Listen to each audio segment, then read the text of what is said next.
Brian Bowersock, the Automan here. Today we're talking about cooling system maintenance on your vehicle and why it's important.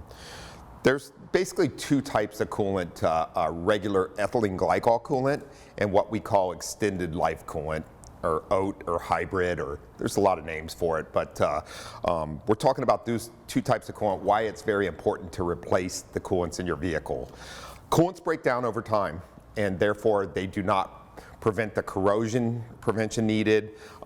They turn acidic and they can start to eat into gaskets and metals inside the engine and cause seal failures, along with causing items such as radiators to fail and plug up, therefore causing cooling systems to overheat.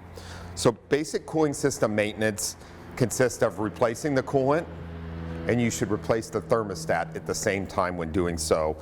Thermostats are mechanical items. Their job is to regulate the engine temperature inside the engine, and they do go bad over time, so it is important to replace them along with the coolant. Regular ethylene glycol coolant should be replaced every 2 years or 24,000 miles. Extended life OAT coolant, hybrid coolant should be replaced every 3 years or 50,000 miles. Make an appointment with the West Automotive Group. For the latest automotive news and helpful tips, watch for The Automan, Fridays on the CW San Diego, sponsored by the West Automotive Group.